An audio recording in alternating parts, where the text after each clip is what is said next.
आखिर 3 मीटर की दूरी पर इसरो सैटेलाइट्स के साथ क्या हुआ?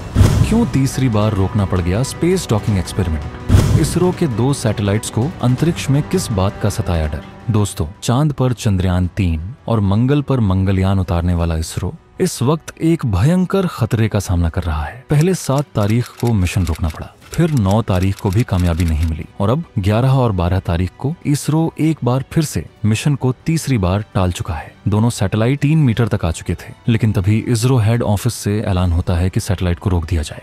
तो आखिर इस 3 मीटर के डिस्टेंस पर क्या हुआ होगा? क्या ये मिशन अब खटाई में पड़ गया है? क्योंकि अब इस विंडो में केवल 2 दिन का टाइम बचा है और अब ये मिशन नहीं होता है तो फिर मामला लटक जाएगा। तो आखिर अब इसरो क्या कुछ करने वाला है? क्योंकि करोड़ों भारतीय इस मिशन को टकटकी लगाकर देख रहे थे।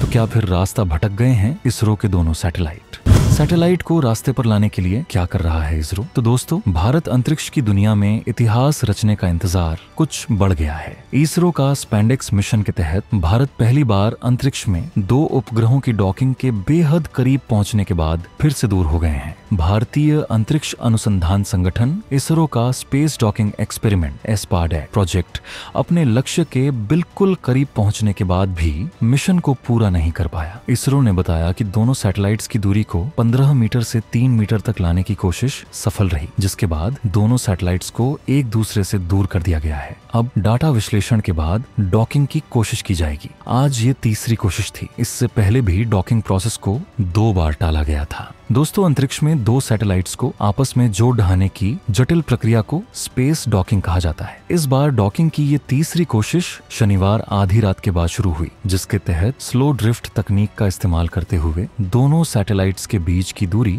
महज 15 मीटर लाया गया। उस समय इसरो ने कहा कि दोनों सैटेलाइट्स एक दूसरे से मिलन को तैयार हैं। 9 जनवरी को किए गए प्रयास के तहत जब दोनों सैटेलाइट्स के बीच की दूरी 230 मीटर थी, तभी सैटेलाइट का ड्रिफ्ट यानी भटकाव उम्मीद से ज्यादा हो गया और मिशन को टाला गया था। रात को करीब 3:10 पर उपग्रहों को 230 मीटर की दूरी से 105 मीटर की दूरी पर लाया गया। लगभग 2 घंटे बाद इसरो ने कहा कि वे 15 मीटर की दूरी पर हाथ मिलाने के लिए तैयार थे। जब दोनों सैटेलाइट्स की बीच की दूरी 15 मीटर रह गई, तब पूरा देश ये उम्मीद करने लगा कि इस बार डॉकिंग सफल रहेगी। कुछ देर तक इस पोजीशन पर सैटेलाइट्स को होल्ड किया गया। दोनों सैटेलाइट्स से एक दूसरे की तस्वीरें और वीडियो बनाया गया, जिसके बाद अगले स्टेप की कोशिश शुरू हो गई। यहाँ से अगला अपेक्षित कदम इसे 3 मीटर की दूरी पर ले जाना और अंतिम डॉकिंग कमांड शुरू करना था। सैटेलाइट्स को 15 से 3 मीटर की दूरी पर लाया गया, तभी कुछ मिस्टेक हो गई। लिहाजा सैटेलाइट्स में लगा आर्टिफिशियल सिस्टम यानी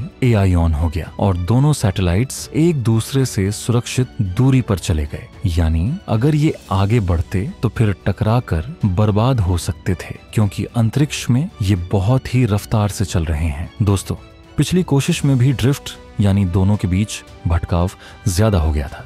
दोनों सैटेलाइट को एक दूसरे से मिलाने के लिए दोनों का एक सीध में होना बेहद अहम है। दोनों की दिशा में थोड़ा सा भटकाव डॉकिंग को नाकाम कर सकता है। इस बार ड्रिफ्ट यानी भटकाव को 0 डिग्री पर बनाए रखने में इसरो के वैज्ञानिक कामयाब रहे, लेकिन एक अहम सेंसर से सिग्नल मिलने में देरी हो गई।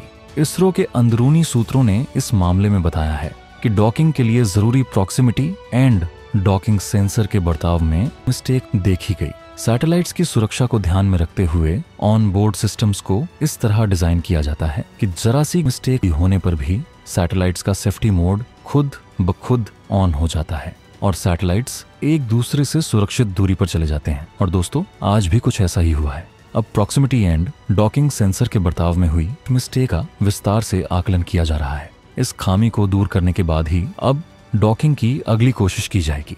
अब आज शाम को ही ये दोनों सैटेलाइट्स एक बार फिर इसरो के ग्राउंड स्टेशन के ऊपर से गुजरेंगे, तब डॉकिंग की एक कोशिश की जा सकती है। लेकिन अगर तब तक खामी का आकलन नहीं हो पाता है तो फिर अगले अवसर का इंतजार करना पड़ेगा। इसरो सूत्रों के मुताबिक 2 दिनों के बाद इन दोनों सैटेलाइट्स की विजिबिलिटी भारत में मौजूद ग्राउंड स्टेशन से नहीं मिल पाएगी।